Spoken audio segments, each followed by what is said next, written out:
Pagod si Sebastian na makauwi siya sa bahay. Madilim sa sala na ipinagtaka niya dahil inaasahan niya na ang kaagad na makikita niya sa sala pa lang at nanonood ng TV ay ang asawa niya na nakasanayan na niya dahil sa oras na ito ay nanonood ang dapat ito ng inaabangan nitong series sa TV. Lumakad siya at umakyat sa hagdan at tumungo sa kwarto nilang mag-asawa. Nakaawang ang pinto kaya sumilip muna siya at nakita niya si Wendy na nakaupo sa kama patalikod sa pinto. Papasok na sana siya nang marinig niya na may humikbi na ipinagtaka niya at nasundan iyon ng paghagulhol. Kaya nag-alala siyang pumasok na sa kwarto na ikinalingon naman kaagad ni Wendy. Nagulat itong napatayo at kaagad pinunasan ng mga luha nito sa pisngi. Pulang-pula na ang mga mata at ilong nito. "Oh, what happened?" Nag-aalalang tanong niya sa asawa. Inantay niya itong magsalita pero wala siyang kahit anong narinig sa asawa. "May masama bang nangyari?" I'm pregnant. Putol ni Wendy sa sasabihin sana niya at nagulat siyang napatingin sa asawa. You're pregnant? Yes. But why are you crying? We will have a baby and it's blessing for us. Magiging malaking pamilya na tayo. Masayang sabi niya. Nilapitan niya ang asawa at niyakap. Akala ko ayaw mo muna tayong magkaanak. Kasi hindi ba? Halos wala pa sa 1 taon ang kasal natin. Pero nandyan na yan. Saka naiingit rin talaga ako sa iba kong mga kaibigan na may mga anak na. Tugon niya. Naramdaman niyang niyakap siya ng mahigpit ng asawa at isinubsob ang mukha sa dibdib niya. I'm sorry, Seb. Bulong nito. Magiging masayang pamilya tayo, Wendy. At ang baby na iyan ang bubuo sa atin bilang pamilya. Humiwalay sa kanya ang asawa at tinitigan siya sa mukha. Hindi niya mabasa ang nasa isip nito kaya nagulat siya nang halikan siya nito ng maalab sa labi. Nang maghiwalay ang kanilang labi, hinihingal sila nagkatitigan at nagkaintindihan ng mga isip nila na hubarin ang saplot nila. Hinuhubaran niya ang asawa at ganon din ito sa kanya hanggang sa pareho silang wala na kahit anong suot. Kaagad niyang binuhat si Wendy at dahan-dahang inihiga sa kama habang titig na titig sa mga mata nito. Hinalikan niya ulit sa labi si Wendy, maalab at mapaghanap habang hinahaplos ang katawan nito. Bumaba na ang halik niya sa leeg ni Wendy at bawat daan ng mga halik niya ay pinanggigigilan niya ito at alam niyang nagiiwan iyon ng marka. Pero wala siyang pakialam. Asawa niya ito at may karapatan siyang markahan ito kahit paulit-ulit pa. Matapos niyang paglaruan ng dibdib ng asawa ay bumaba na sa pusod nito ang labi niya at pinaghahalikan iyon hanggang sa bumaba pa iyon. Saka pinaghiwalay na ang mga hita ni Wendy. Tumitig muna siya sa mukha nito at nakita niya ang pagnanasa sa mga mata nito. Eat me. Puno ng pagnanasang utos nito. Ngumiti siya at malakas na ungol mula kay Wendy ang narinig niya nang gawin ng inutos nito. Napakabango nito at masarap ang paunti-unting katas na lumalabas mula dito. Lalo niyang pinag-iigihan ang ginagawa sa naririnig na ungol ng asawa. Saka biglang nanginig ito at naglabas ng maraming katas. Lahat ng iyon ay hindi niya sinayang kahit nakarating na ito sa sukdulan ay wala pa rin siyang tigil na sinamba ang bahaging iyon ng asawa hanggang sa maabot na naman ito ang sukdulan sa pangalawang pagkakataon. Hindi na siya nagpadalos-dalos pa. Matapos maabot ng asawa ang sukdulan sa pangalawang pagkakataon ay bumangon siya at tinaganan na si Wendy. Dahan-dahang pinasok ang asawa na parehas nilang ikinaungol. I love you. Bulalas niya sa asawa at mabilis na umulos dito, halos ikayanig ng buong pagkatao niya. Zef, I'm near. Hiyaw ni Wendy. Malapit na rin ako. Tugon niya at mas binilisan pa ang pag-indayog na ikinasigaw na sa sarap ng asawa at sumabay na rin ito sa indayog na ginagawa niya. Parehas nilang naabot ang sukdulan at parehas silang hinihingal na magkayakap sa kama. Umalis siya sa pagkakadagan sa asawa at tumabi na lang siya dito, pero niyakap pa rin niya ito at sumubsob ito sa dibdib niya. Hindi umalis sa pagkakasubsob si Wendy sa dibdib niya at maya-maya ay narinig niya itong naghihilik. Nang tiningnan niya ito, mahimbing na itong natutulog. Dahil madadagdagan ng pamilya nila ni Wendy, ay lalo naging masipag sa pagtatrabaho si Sebastian. Pero hindi naman niya hinahayaang mawalan siya ng oras sa asawa. Lalo pat nagdadalang tao ito at lagi siyang nakakasama sa pagpapacheck up nito para kahit siya makasiguradong ligtas ang mag-ina niya. Hindi na siya nagpapagabi ng uwi pero ngayong araw dahil sa dami ng trabaho ay ginabi na siya kaya alam na niyang natutulog na ang asawa niya sa oras na yun. Palapit pa lang siya sa kwarto nila nang marinig niya ang kanta mula sa loob ng kwarto. Unbreak My Heart, song by Toni Braxton.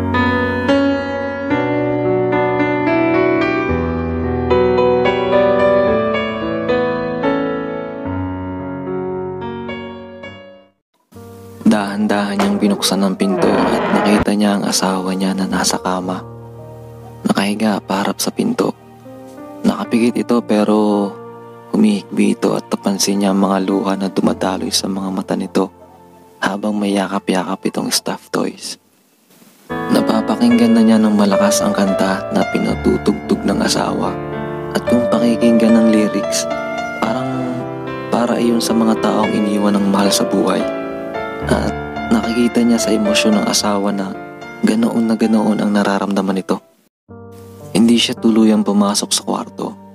Tumalikod siya at lumakad pababa ng hagdan.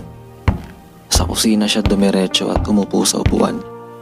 Ayaw niyang nakikitang umiiyak ang asawa pero wala siyang magagawa para patigilin itong lumuha. Dahil kahit gawin niya iyon ay hindi pa rin huhupa sa pag-iyak nang paulit-ulit ang asawa niya. Nasa trabaho si Sebastian nang tawagan siya ni Wendy. Nagpapaalam ito na pupunta raw ito ng Laguna para dalawin ang kapatid kasama ang pinsan nitong si Luel. Hatid na lang kita. Hindi na. Kasama ko naman si Luel at siya na ang magdadrive. Pero malaki na ang tiyan mo. 7 months na yan. Baka hindi safe sa'yo. Malapit lang naman iyan, Seb. Sige na. Miss ko na ang ate ko eh. Pamimilit nito. Wala naman siyang nagawa kundi mapabuntong hininga.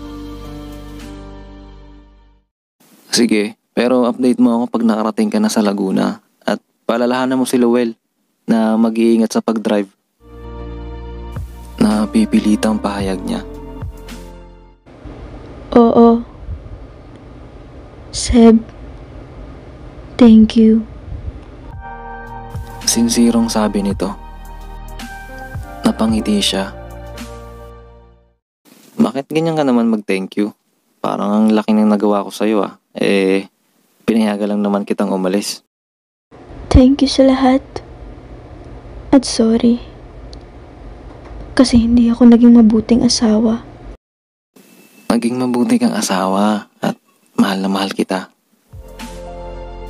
Tugon niya. Narinig niya na bumutong hininga ito. Bye na. Ingat ka palagi. Bili nito. Ikaw rin. Tugon niya. Akala ni Sebastian ay uuwi kaagad ang asawa niya pero inabot ng kinabukasan ay hindi pa rin ito umuwi at hindi rin tumawag sa kanya kung nakarating na ba ito sa bahay ng ate nito. Hindi na rin niya na muna ito tinawagan dahil baka naging busy din ito sa pakikipag-usap sa kapatid nito. Tatawagan na sana niya ang asawa nang nauna nang tumunog ang cellphone niya at kaagad niya itong sinagot.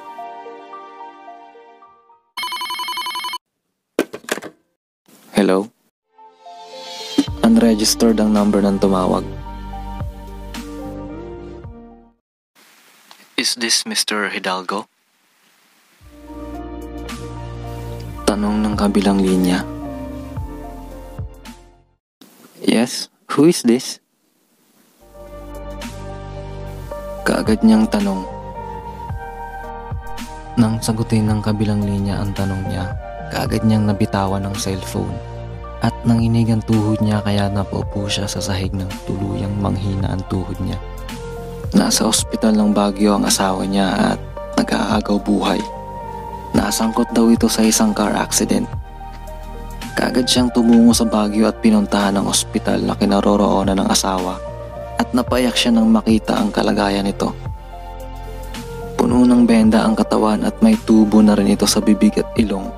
Hindi siya makalapit dahil binawal ang tao sa loob. Tanging sa salaming pinto niya lang ito nakikita at doon walang tigil ang mga luha niya.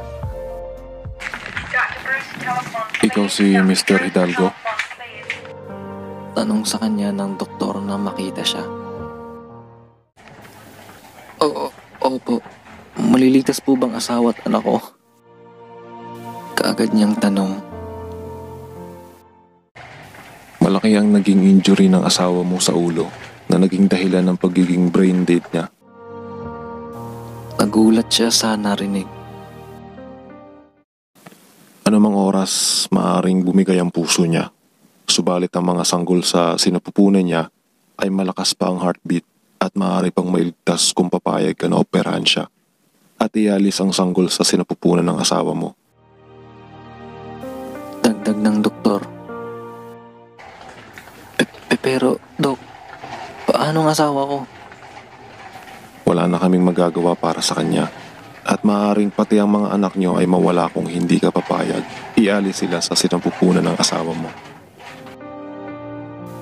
Hindi kaagad siya nakapagdesisyon at pagdating pa ng mga magulang ni Wendy, saka pa napagdesisyonan na operahan ito at ilabas ng maaga ang mga sanggol. Matapos ang operasyon, binawian na rin ang buhay si Wendy. Iniwan na siya nito at ganoon din ang mga anak nila. Parang gumuho ang mundo niya at parang lalo siyang nawala sa sarili. Kaya imbis na asikasuhin niya ang burol ng asawa at pati mga anak niya na ligtas at nasa incubator, ay nagkulong siya sa kwarto niya at doon puro paghihinom lang ng alak ang ginawa niya. Wendy, please, come back. Narinig niya ang kantang paboritong pinapatugtog ni Wendy na pag pinapakinggan ng asawa niya ay umiiyak din ito. Ang Unbreak My Heart by Toni Braxton. At ngayon, damang-dama niya ang kanta dahil iyon na iyon ang nararamdaman niya nang iwan siya ni Wendy. And he really need his wife to unbreak his heart and undoes the heart that his wife calls. Nagising si Sebastian na puting kesame ang sumulubong sa kanya at naramdaman niya ang yabag na palapit sa kanya, saka sumalubong sa kanya ang mukha ng kaibigan niya. Mabuti at nagising ka na. Sabi sa kanya ni Franco. Nasaan ako? Tanong niya. Sa ospital, naabutan ka naming walang malay sa kwarto mo at malapit ng sumakabilang buhay. Tugon nito saka umupo sa upuan nakaharap ng kama. Sana hinayaan niyo na lang akong mamatay. Tugon niya. You are crazy, man! Bulalas nito. Papakamatay ka dahil namatay ang unfaithful mong asawa? Shut up! Galit niyang tugon sa kaibigan. Bakit? Totoo naman hindi ba? Aksidente ang asawa mo dahil makikipagtanan siya sa lalaki niya, kasama pa ang pamilya ng lalaki niya. Kaya imbis na aksayin mo ang buhay mo dahil nawala ang babaeng yun, inisip mo na sana ang mga anak mo na kailangan ng magulang. Galit na ring tugon ni Franco. Hindi niya nagawang magsalita at tumulo na naman ang mga luha niya sa sakit na nararamdaman niya. Totoo ang sinabi ng kaibigan niya. Sasama sa ibang lalaki ang asawa niya dahil ito ang kasama ng asawa niya at ang pamilya ng lalaki nito na nagbibiyahe paalis ng Baguio. Kilala niya ang lalaki at ang pamilya nito dahil dati itong kasintahan ng asawa niya na hindi nito nakatuluyan. Dahil sa magulang ni Wendy na ang gusto ay siya. Ang alam niya, umalis na ang lalaki at iniwan ang asawa niya matapos nilang magpakasal. Nakita niya kung gaano ito nasaktan at lagi niya itong nahuhuling umiiyak sa gabi habang pinagmamasdan ang litrato ng dati nitong kasintahan. Alam niya rin kung bakit laging umiiyak si Wendy kapag naririnig ang kantang paborito nito at niyayakap ang stuffed toys na bigay din ng dating kasintahan nito. Dahil nasa kantang iyon mismo ang nararamdaman nito. Nababasa niya ang diary ni Wendy na hindi nito alam at nandoon lahat kung gaano nito kamahal and dati nitong kasintahan at kung gaano nito hinangad na bumalik na ito sa buhay nito at magkasama na sila muli. Pero ang hindi niya alam na nagkita na pala muli ang mga ito at naisipan pang magsama at iwanan na siya ng asawa. Isa rin iyon sa dumurog sa puso niya, ang malaman na naaksidente ang asawa niya kasama ang lalaki nito at hindi niya rin maiwasan sisihin ang sarili dahil hindi siya naging sapat para tuluyang makalimutan ni Wendy ang dati nitong kasintahan at mahalin siya. Seb, alam kong masakit na naipumukha ko sa'yo yun. Pero pare, paano naman ang mga anak mo? Wala na silang nanay, pati ba naman tatay, mawawalan pa sila? Puno ng pag-aalalang sabi sa kanya ni Franco. Masakit pero kailangan tanggapin mo na wala ng asawa mo at mag-move on ka para sa mga anak mo. Hindi pa rin siya nakapagsalita, patuloy pa rin ang mga luha niya at naramdaman niya na lang na niyakap siya ng kaibigan. Isang linggo pa ang nakalipas at sa araw ng libing ni Wendy, saka siya nagpakita sa mga magulang nito at hinarap na ang katotohanang wala na talaga ang asawa niya. Hindi na magagawa pa ni Wendy na buuhin ang puso niya na dinurog ng pagkawala nito, pero hindi rin naman maaaring tumigil ang buhay niya sa pagkawala nito dahil may mga anak pa silang nangangailangan ng magulang. At ang kambal na lang niya ang dahilan para lumaban siya sa buhay at magpatuloy. Nakatingin siya sa puntod ni Wendy. First death anniversary na nito kaya dinalaw nila itong mag-ama. Naglalaro ang dalawang bata na sila Wena at Warren sa damuhan kasama ang yaya ng mga bata habang siya ay nasa harap ng puntod ng asawa. Isang taon ng mga anak natin, Wendy, at lumalaki silang malusog at magagandang bata. Kamukhang kamukha mo silang dalawa. Nakangiti niyang sabi. Mahal na mahal ko sila, Wendy, at pinapangako ko na magiging mabuti akong ama sa kanila. Huwag mo na silang alalahanin. Maging masaya ka na kung nasaan ka at bantayan mo na lang ang mga anak natin. Wendy, alam ko na hindi ko sila kadugo pero anak ko pa rin sila at hindi ko sila ituturing na iba. Hanggang kamatayan, itatago ko ang sekretong iyon para maging masaya sila at maging normal ang buhay nila. Puno ng sinsirong sabi niya sa puntod ng asawa. Umpisa pa lang alam na niya na hindi niya anak ang pinagbubuntis ni Wendy dahil wala siyang kakayahan magkaroon ng anak at binata pa lang siya. Alam niya na iyon.